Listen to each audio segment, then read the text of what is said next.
কোনো না কোনো মঞ্চে তো আমি থাকবোই 21 তারিখ। দেখা যাক 21 তারিখ আসুক। কর্মীরা ডেকেছিলেন তাই আমি হ্যাঁ করেছিলাম, পার্টি ডাকেনি, হয়তো পার্টি চায়ও না আমি যাই, অস্বস্তি হবে, সেই জন্য আমি যাচ্ছি না দুর্গাপুরে মাননীয় প্রধানমন্ত্রীর সভা।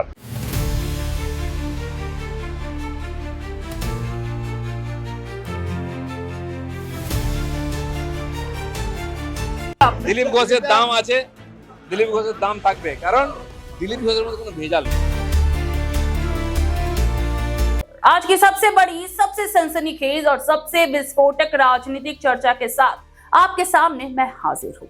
सवाल यह है कि क्या दिलीप घोष अब टीएमसी की ओर कदम बढ़ा रहे हैं?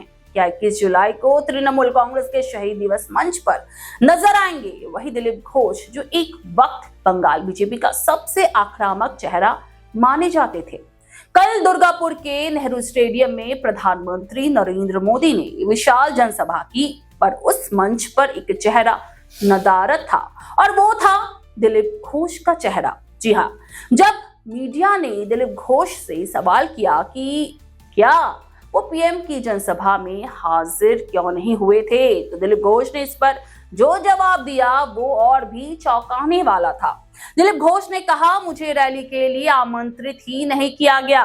उन्होंने कहा, शुरुआत में मैंने कहा था कि मैं रैली में जाऊंगा क्योंकि आम पार्टी कार्यकर्ताओं ने इसकी मांग की थी, लेकिन पार्टी ने मुझे आमंत्रित ही नहीं किया। शायद पार्टी नेतृत्व नहीं चाहता कि मैं वहां रहूं। हो सकता है मेरी मौजूदगी से उन्हें असुविधा हो सकती थी, इसलिए मैंने प्रधानमंत्री की रैली में नहीं जाने का फैसला किया। কর্মীরা ডেকেছিলেন তাই আমি হ্যাঁ করেছিলাম, পার্টি ডাকেনি, হয়তো পার্টি চায়ও না আমি যাই, অস্বস্তি হবে, সেই জন্য আমি যাচ্ছি না দুর্গাপুরে মাননীয় প্রধানমন্ত্রীর সভা। जब उनसे पूछा गया कि वो इतने अहम दिन पर दिल्ली क्यों जा रहे हैं, तो उन्होंने कहा, मैं पार्टी के काम से दिल्ली जा रहा हूं। हालांकि उन्होंने उस काम का बिल्कुल भी जिक्र नहीं किया। দিল্লিতে বিশেষ কাজে যাচ্ছি, পার্টির কাজে যাচ্ছে। उसी दिन वो दिल्ली के लिए रवाना हुए थे और सीधे जेपी नड्डा के घर पहुंचे थे। इस बीच दिलीप घोष के विषय पर पूर्व प्रदेश अध्यक्ष सुकांतु मजूमदार से जब पूछा गया, तो उन्होंने पत्रकारों से कहा कि केंद्रीय नेतृत्व ने घोष को दिल्ली बुलाया है, मेरी उनसे बात हुई है, वो दिल्ली जा रहे हैं। बता दें कि इससे पहले भी दिलीप घोष को भाजपा की कई महत्वपूर्ण बैठक में नहीं शामिल किया गया था। मई महीने में प्रधानमंत्री मोदी की उत्तर बंगाल के अलीपुरद्वार में हुई रैली और जून में केंद्रीय गृह मंत्री अमित शाह की कोलकाता में पार्टी कार्यकर्ता सम्मेलन में भी वो अनुपस्थित रहे थे। बताया जा रहा है कि दिलीप घोष बंगाल सरकार के आमंत्रण पर 30 अप्रैल को पूर्व मेदिनीपुर जिले के दीघा में नवनिर्मित जगन्नाथ मंदिर के उद्घाटन के दिन वहां जाकर मुख्यमंत्री ममता बनर्जी से मिले थे। माना यह भी जा रहा है कि इसके बाद से पार्टी नेतृत्व उनसे नाराज चल रहा है। दिलीप घोष के राज्य में अगले साल होने वाले विधानसभा चुनाव से पहले सत्तारूढ़ तृणमूल कांग्रेस में शामिल होने या नई पार्टी बनाने की अटकलें भी लगातार तेज हो गई हैं। इन अटकलों के बीच हाल में नए प्रदेश भाजपा अध्यक्ष बने शम्मिक भट्टाचार्य ने दिलीप घोष को पार्टी कार्यालय में बुलाकर बैठक की थी। हालांकि दिलीप घोष ने इन अटकलों को सिरे से खारिज कर दिया था, मगर सवाल यह है कि क्या ये साधारण दौरा था या फिर दिल्ली बुलावे के पीछे थी कोई बड़ी सियासी हलचल। बीजेपी पार्टी के भीतर चल रही खींचतान अब किसी से छुपी नहीं है। एक और नए प्रदेश अध्यक्ष शम्मिक भट्टाचार्य तो दूसरी ओर पुराने सिपह सालार दिलीप घोष हैं। पीटीआई की रिपोर्ट तक कहती है सब कुछ ठीक नहीं है बंगाल बीजेपी के ऊपरी स्तर पर, लेकिन अब सुनिए सबसे बड़ा संकेत। जब पत्रकार ने दिलीप घोष से 21 जुलाई को लेकर सवाल पूछा था कि वो 21 जुलाई यानी टीएमसी के शहीद दिवस पर कहां नजर आएंगे, तो दिलीप घोष मुस्कुराए थे और कहा था, मैं किसी ना किसी मंच पर तो जरूर नजर आऊंगा। কোনো না কোনো মঞ্চে তো আমি থাকবোই 21 তারিখ।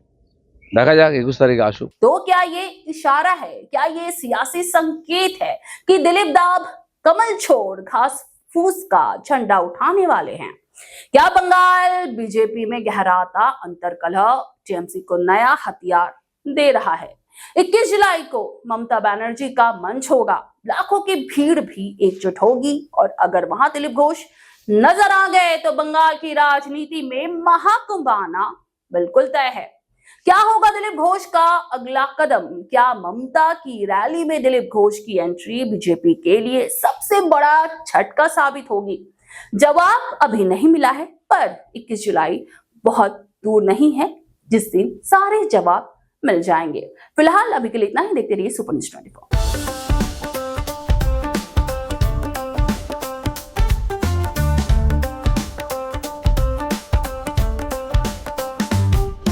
1941 से चलती आ रही है एक कहानी, स्वाद की, परंपरा की और भरोसे की। शिराज गोल्डन रेस्टोरेंट, मलिक बाजार, कोलकाता। ये सिर्फ एक रेस्टोरेंट नहीं बल्कि एक एहसास है, जहां बिरयानी में इतिहास की खुशबू है और मटन चाप में रूह बसती है। शिराज की बिरयानी मसालों से नहीं, मोहब्बत से बनती है। 3 पीढ़ियों की विरासत, दादा से पिता और अब बेटे तक। इसकी 5 शाखाएं हैं, VIP बाजार, अजय नगर, सॉल्ट लेक, चिनार पार्क और दिल में बसने वाला मलिक बाजार। अब मलिक बाजार शाखा बर्थडे सेलिब्रेशन के लिए भी उपलब्ध है। घर जैसा माहौल, रॉयल सेटअप और स्वाद जो हर मौके को खास बना दे, जिसके स्वाद के दीवाने तमाम सेलिब्रिटीज हैं। दुर्गा पूजा पर हजारों लोगों की भीड़ जुटती है और जुबान पर बस एक ही नाम होता है, शिराज का। शिराज का वादा, क्वालिटी, विरासत और वो स्वाद जो एक बार चख लिया तो कभी भूलेंगे नहीं। तो आज ही आए शिराज। पता है Mullick Bazar, 135 park street, behind neuro science hospital, park circus, Beniapukur, Kolkata, west Bengal 700017। Shiraz golden restaurant, स्वाद जो सिर्फ जुबान पर नहीं दिल में उतरता है।